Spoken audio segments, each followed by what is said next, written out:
কামড় দেয় না? কামড় দেয়, এটা প্রচন্ড বিষাক্ত। বিষ মেলা না? হ্যাঁ, নেস আগে এটা লেস, এটা দেখে বলে দুই মাথা খুদাই। এটার কোনো মাথাও না, লেজও না।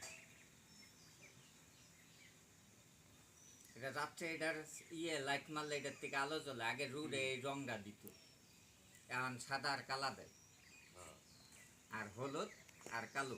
এটা তো সহজে মনে কামড় দেয় না? এটা কামড় দেয়, ঠাস ঠাসে কামড় দেয়, কিন্তু মানুষে বলে যে এটা কামড় দেয় না। কিন্তু এটা মাথা বলে দুইটা, মামা বাইক না খুদাই। ওই যে মাথা। আচ্ছা, এটার মধ্যে কোনো দাঁত আছে, হাল আছে না? এটা ভুল কথা। আচ্ছা, তুই লালাই রাখেন, ধরে রাখেন। এটা রাত্রে বাইরে হয়, দিনে চোখে দেয় না। না ভিতর সাপ, এটা প্রচন্ড বিষধারিত সাপ। আসলে এর স্পিড কেমন এটার? এটা স্পিড বাতাসের আগে চলে। লাইট মারবেন মাথাকে মধ্যে রাত্রে দেখবেন 1 সেকেন্ডের মধ্যে আপনার উপরে আইব। তার মানে লেজ আর মাথা একই রকম এটা না? হ্যাঁ, একই, কিন্তু এর দিকে হালও নাই, দাঁতও নাই, মাথা ওইটাই। কিন্তু এটা সাপ ছাড়া অন্য কোনো আহার করে না। এটা খাদ্যই সাপ, যে কোনো সাপ। লেজটা একটু হাতে বের করেন তো, হাত দিয়ে। এই যে দেখেন, এদিকে কিচ্ছুই নেই, খুদাই বলে।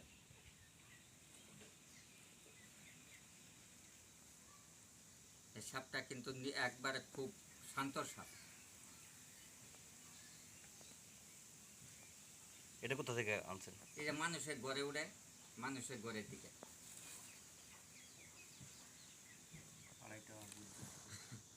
খালি পলাবার চাইতেছে, মানুষ দিকে সব মাতলুকাতি জ্বর।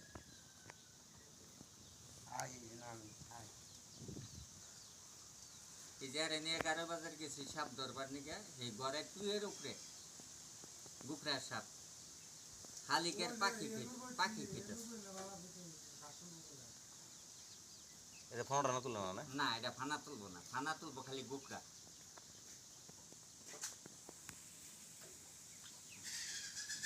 তাহলে এটি তুলে হালাই, একটু তাহলে গুকরা নিয়ে এসি।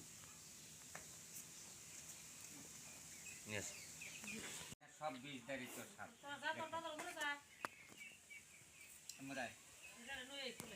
আগামী দিন এই যে আপনার ভবিষ্যৎ, আমার এই নাতিন থাকবো, কেউ হানো ধরে।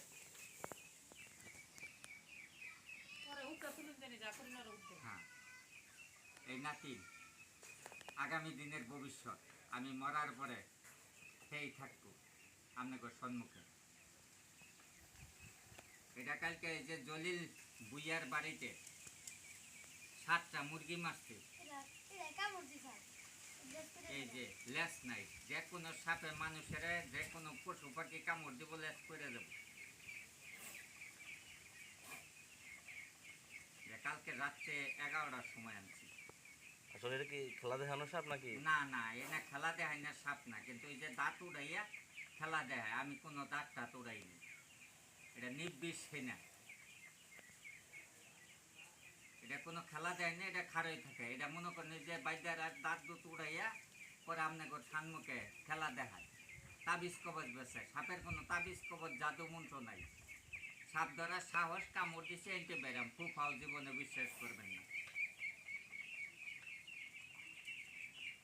দূরত্ব চিকিৎসা নেবেন ডিস্ট্রিক্ট পর্যায়ে।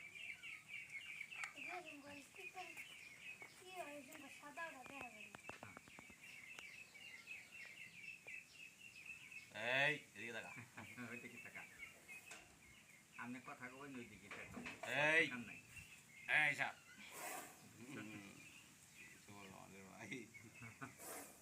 ভাই থাক হয়ে রেখা। হ্যাঁ,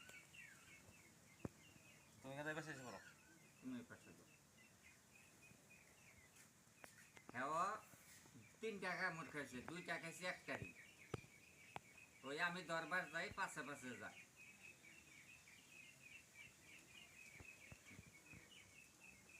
দেখেন কত রাগ।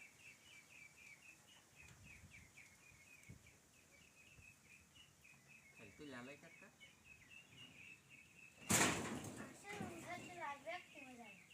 1 সেকেন্ডের মধ্যে।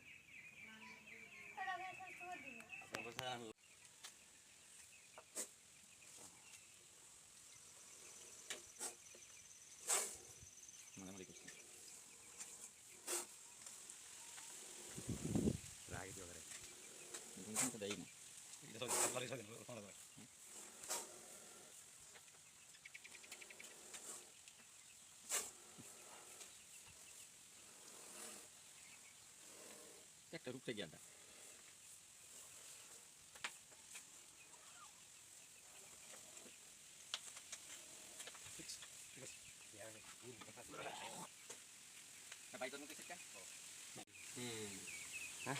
এই যে আমাকে ডর ভয় আছে এই সাপটা হলো বুড়াই সাপ, ঘুরাই এটা হলো কিং কোবরার জাত, এটা প্রচণ্ড বিষধারিত সাপ, এটা কোনো অ্যান্টিবায়োটিক এখনো তৈরি হয় নাই, এটার নাম হলো বুড়াইস। আর এই যে সাপটা মানুষ দেখে ভয় পায়, এটা কিন্তু বিষধারিত সাপ না, কিন্তু এটা কৃষকের উপকারী সাপ। এটা লম্বা হয় হেভি, কিন্তু মানুষ ভয় পায়। এই যে দেখেন, এটা 100 কামড় দিলেও কোনো সমস্যাই নেই, কোনো অ্যান্টিবায়োটিক নিতে হবে না। এটা এই যে সেনাবাহিনী নিয়ে গেছিল, তাহলে এটা লম্বা হবো 6 হাতের উপরে। দেখেন তাহলে এটা কি কামড় দিতেছে না,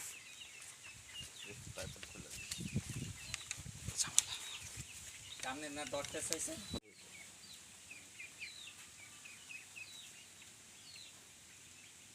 ঠিক আছে ঢুকে দেন দেখাইতেছি কেমনে করে, দেখেন দাঁতটা কত বড় বড়, এটা এই যে দেখছেন, এই যে দুই সাইডে উপরে দেখছেন, এই দুইটা দাঁতই বিষধারিত। ঠিক আছে করছি এই দুইটাই অ্যান্টিবায়োটিকের কালার কি তাও আমি দেখাতে পারি। অ্যান্টিবায়োটিকের কালার হলো হলুদ মধুর মতো গাঢ়।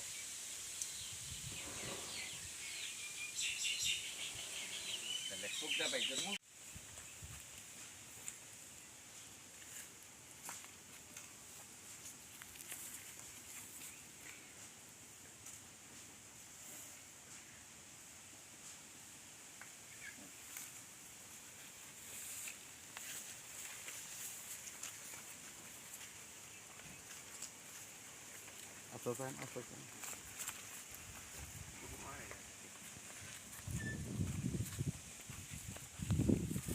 এক সেকেন্ড লাগলো ধরে দেন সাপ ধরা কোনো জাদু মন্ত্র না। এই যে কল দিছে দেখেন 1 সেকেন্ডের মধ্যে সংগ্রহ হয়ে গেল। এই যে ছাইরা দিয়ে 3 ঘন্টা 4 ঘন্টা মৌসুম করা কোনো দরকার নেই।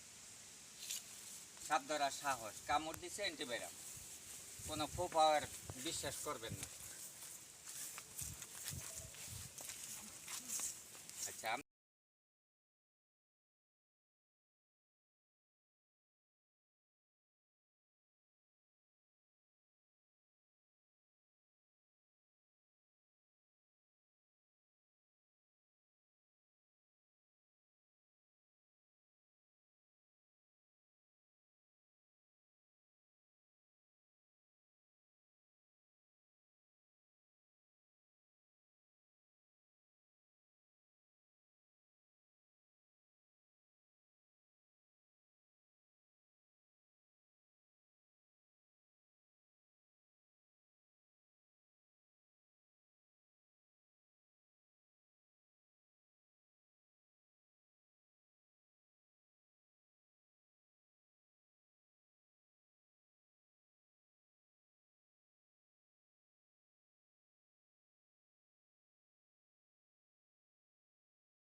আগের থেকে আমি কিছু কিছু যে মানুষে ডাক দিত গিয়া ধরতাম, রাত্রে বিলের মধ্যে পয়রা থাকছি একাই, ওই মনে করেন সাপ বাইরেছে, এইটার থেকে আমার অভ্যাস হয়ে গেছে। সাপে ধরা হইলে হাতের প্র্যাকটিস, কামড় দিছে অ্যান্টিবায়োটিক, ওই মানুষ যার ফুক এটা হুদাই, কোনো বিষধারিত সাপে কামড় দিলে যার ফুকে কাজ হবো না, এর দূরত্ব অ্যান্টিবায়োটিক দিতে হবে, ডিস্ট্রিক্ট পর্যায়ে যোগাযোগ করতে হবে।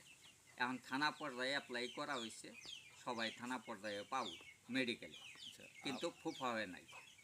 এই যে আপনি সাপ ধরছেন, এই আপনার এই জীবনে কতগুলো সাপ ধরছেন, কত বছর ধরে ধরেন? আমি আজকে 6-7 বছর ধরে সাপ ধরতেছি, কিন্তু 4 বছরে এমন কোনো বছর নাই যে আমি 2-3 হাজার সাপ না ধরি। কিন্তু মনে করুন যে বাইদাকের কাছে 100, 200, 300 টাকায় বেশি দাঁত তুইলা দিয়া, কিংবা এই যে উজা শাওন মাস আইলে কিছু দাঁড়াই সাপ যাতে বিষমুক্ত, যেটা বিষাক্ত না, এই বাদ্যারা উজারা আইয়া নিয়ে ওই যে টাকা কালেকশন করে 100-200 টাকা দেয়। কিন্তু আমি এখন পর্যন্ত সরকারি কোনো সহযোগিতা পাইনি।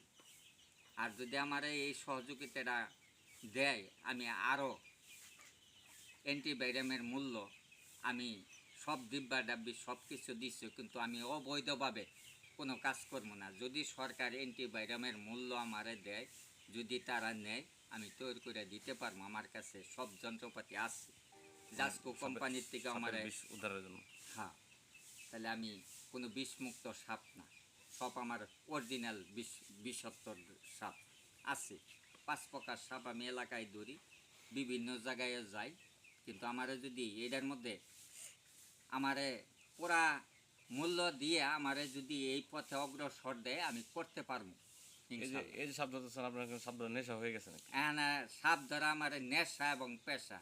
রাত্রে মনে করুন যে কোনো একটা সাপে কামড় দিলে 20 থেকে 30 মিনিটের মধ্যে মানুষ মারা যায়। আচ্ছা, এটা আমি গিয়ে উদ্ধার করি, আমার কাছে এই অ্যান্টিবায়োটিক আছে। তাইলে আমি যদি সুস্থ থাকি, মানুষও সুস্থ থাকবে। তাহলে এই কারণে আমি মূলত মানুষের উপকারের জন্য আপনি। হ্যাঁ, সর্বক্ষণ শ্রম দিতেছি। এইটাই আমার আবেদন সরকারের কাছে, দেশের কাছে, মানুষের কাছে। কত প্রজাতির সাপ আছে আপনার? আমার কাছে 5 প্রকার সাপ আছে। একটা হলো গুরাইস, আরেকটা হলো শঙ্কিনী, এটাই মানুষের ঘরে ঢুকে। আর গুকরার মধ্যে 7 জাত। আর দাঁড়াইজের মধ্যে 7 প্রকার। 3 প্রকারে কোনো বিষ নেই। দাঁড়াইস আচ্ছা, গায়ের দুধ খায়, এটা কোনো বিষ দাঁড়িত না। দাঁড়াইস, তিলা দাঁড়াইস, এটা বিষাক্ত। গুরাইস Incoming voice call from কামড় দিলে 20 মধ্যে 25 মিনিটের মধ্যে মানুষ মারা যায়। কিন্তু কামড় দিলে দূরত্ব 2 সাইডে 6টা বান দিবেন সবাই দয়া করে। আর আমার কথাটা একটু খেয়াল করবেন, 2 সাইডে 2 হাতে 4টা বান, 2 পায়ে 2টা বান মাংসর মধ্যে, আবার টাইট করে দিবেন না। আর বান্ডা দিবেন, বান্দের ভিতর দিয়ে যেন আঙ্গুলের মাথা ঢুকে। আর ওই সাপে কাটা রোগীর কোনো ঠান্ডা পানি স্পর্শ করবেন না, গরম পানি, লেবুর রস, ভিটামিন সি এবং ডি পূরণ করব। তাহলে চিকিৎসা 8 থেকে 9 ঘন্টা সময় পাবো, যে কোনো ডিস্ট্রিক্ট পর্যায়ে নিতে পারবো। কিন্তু ফুফা মূল্য দিবেন না, দূরত্ব চিকিৎসা পর্যন্ত পৌঁছিবেন। আর যারা এই ধরনের প্রশিক্ষণপ্রাপ্ত ওঝা আছে, তাদের সঙ্গে যোগাযোগ করবেন। আচ্ছা, সবাই সুস্থ এই যে এত থাকবেন। সাপ ধরলেন, এই পর্যন্ত আপনার সাপে কাটে নাই? আমি 200-এর উপরে কামড় খাইছি। আচ্ছা, এটা তো সাপের কামড়, আপনারা দেখতেছেন। এই যে এটাও সাপের কামড়। আমি পেঁচাটা বাজারে মানুষের কাছে জানবেন, সব জায়গায় জানবেন, আমি বহুতবার আক্রমণ হয়েছি। ময়মনসিংহে গেছি আমি 3 বার, তারপরে টাঙ্গাইলে গেছি 2 বার, আবার গাটাইলে এই থানা পর্যায়ে হাসপাতালে গেছি 1 বার, তা আবার কুমিল্লা থেকে গেছি 1 বার, ফরিদগঞ্জ থানায় 1 বার গেছি। এই ফরিদগঞ্জ থানা বাবুরহাট, ওই জায়গায় আমি চিকিৎসা হয়েছি। তাহলে আমার কাছে সবসময় অ্যান্টিবায়োটিক থাকে না। কিছু কিছু সময় যদি অ্যান্টিবায়োটিক না থাকে, তাহলে আমি দূরত্ব মেডিকেলে যাই। এই যে একটা ঝুঁকির পেশা, আসলে এর ভবিষ্যৎ আপনি কি চিন্তা করতেছেন? ভবিষ্যৎ হানা যদি আমি মরার পরে, এই যে আমার একটা নাতিন, এটাও কামড় কয়েকবার খাইছে। মানুষে অনেক লোক আমি ডাকি, কাছে আনি, কিছুদিন থাকে জায়গা বয়ে, ওই কামড় খেতে দেখে অজ্ঞান হয়ে যায়। হ্যাঁ, ওই বয়ে পালিয়ে যায়। এ পথে কেউ আসতে চায় না। এই পথটাও আমি বাদ পারি না। এই পথ হলো মৃত্যুর পথ, এই পথ হলো সরল পথ। আসলে বন্যপ্রাণী সংরক্ষণ করা, বা যেহেতু বন্যপ্রাণী বাংলাদেশের সম্পদ, এবং হ্যাঁ যাতে মানুষকেও ক্ষতি না করে, সেদিকে আপনার কি চিন্তা হ্যাঁ, ভাবনা? এটাই আমার, এইটার মাথায় রেখে আমি দূরত্ব মানুষের বাড়িতে যাই। একটা মানুষ দেখলাম যে বাইরে মাইরে হালাবো, তাহলে দূরত্ব আইনে আমি উদ্ধার করে দিই, উদ্ধার করে আমার কাছে রাখি। কিন্তু ওই কিছুদিন খাওয়াই, না খেয়ে থাকতে থাকতে মারাও যায়। তারপরে এটা আমি হাউজে গাইরে রাখি, যাতে একটা মানুষের পাউডার মধ্যে কাঁটাটা বিনলেও কিন্তু মানুষ মারা যাব। ওই দাঁত দুইটা হইল বিষ দাঁড়িত। সাপের বিষ কিন্তু শরীর না, 2টা দাঁতে। ওই দাঁত 2টা উঠাই আমনে কান্দে নিয়ে গুরবাইনি, যে সাপুরিয়া, কিন্তু আসলে কোনো কিছু না। এটা জীবনে বিশ্বাস করবেন না, সাপের কোনো জাদু মন্ত্র তন্ত্র মন্ত্র কিচ্ছুই নেই, তাবিজ কবচ নাই। সাপ ধরার সাহস, কামড় দিছে, ভ্যাকসিন এবং মেডিসিন, এছাড়া কোনো মূল্য নেই। বাড়ির থাকি না সর্বক্ষণ বিভিন্ন জায়গাতে মানুষ সাপ দেখার জন্য আহে। হঠাৎ করে একটা মানুষ ক্ষতি করবে, এখানে নিরাপত্তার জন্য আমি নিজে তৈরি করে রাখতেছি কি মানুষের খাওয়ান কাছ সাপকে, থেকে। কি খাওয়ান? হ্যাঁ, সাপের খাওয়াই ব্যাং, টাকি মাছ, আর 2 প্রকার সাপ আছে না, সাপই খায়। আমি বাজার থেকে 1 কেজি টাকি মাছ কিনে আনি 400 450 টাকা। এটা মানুষ, এলাকার মানুষে জানে, পেশাটা বাজারের মানুষে জানে, আপনারা জানবেন, তারপরে যাচাই করবেন। কিন্তু আমি সর্বক্ষণ এই পথেই থাকি। আর রাত্রে এই যে বাগান দিয়ে ঘুরে ব্যাং ধরি, বস্তা নিয়ে গিয়ে ব্যাং ধরে আইনা ছেড়ে দিই। এখন আপনি দেখবেন জাহাজের মধ্যে ব্যাং আছে, খাইয়া হাসতে না, আসি প্রতিদিন। আর ওই যে সাপ সাপ খায় ওই সাপের নাম কি? ওইটার নাম হলো একটা গুরাইস আর একটা হলো শঙ্কিনী। ওইটারে কই কাল লাগেনি, যেটা গুরাইস বললাম ওইটা হইলো গুরাইস, ওইটারে বলে করাইস, ওইটারে কয় কাল লাগেনি। ওইটা সাপটা ভয়ঙ্কর সাপ, কিন্তু এটা একটা ফানা ধরে কিনকুবরা, আর এটার ফানা ধরে না, কিন্তু ওই জাতি কিনকুবরার জাতি। ওটা কি সাপ খায়? হ্যাঁ, সাপ খায়। আর শঙ্কিনী যেটা বলি, ওই যে মামা বাইগনার সাপ, মানুষে বলে 2 মাথা, এটাও সাপ খায়। এই 2 জাতের সাপে সাপ খায়, কিন্তু আর দিয়ে সাপ খায় না। কিন্তু হঠাৎ খিদা লাগলে ওই যে গুকরা সাপ 2টা খাইছে, খাই আবার উড়িয়ে দিছে আমার মেয়েরা। কালকে এই তো আমি দেখবো নিচে জোর গাইছি। কালকে। আর পরিষ্কার গোসল টোসল করেন না? হ্যাঁ, প্রতিদিনই মনে করেন যে এই যে গোসলের সময় আমি এই হাউস পরিষ্কার করবো, আর প্রতি মাসে তো এই যে চামড়া পাল্টায়, আর প্রতিদিন পায়খানা করে। সাপের পায়খানা হলো সাদা চুনের মতো, হলুদ কালার। তাহলে এই যে পায়খানা করবো গন্ধ করে, মানুষ সর্বক্ষণ আইতেই আছে, প্রচণ্ড মানুষ আসে দেখার জন্য। তাহলে আমি তো নেটেও দিয়ে দিছি, টিপিতেও দিছে, সব জায়গায় দিছে, তারপরেও মানুষ বাড়িতে দেয় বাস্তবে দেখতো। ফোন আসলে কি চলে যান? হ্যাঁ, ফোন আসলে আমি চলে যাই যে কোনো জায়গায়। কিন্তু আমি ওই টাকা ডিমান্ডস করে যাই না, যে এই জায়গায় গেলে কত দিব, ওই ধরন দরদাম নাই। আগে বিপদ দাঁড় করবো, হ্যাঁ খুশি হয়ে আমার যা দেয় তাই, এইটুকুই। মানুষকে কি বলবেন, বন্যপ্রাণী সাপকে হত্যা করবো নাকি উদ্ধার না করবো? না, বন্যপ্রাণী রক্ষা করা এটা মানুষের উপকারী জিনিস।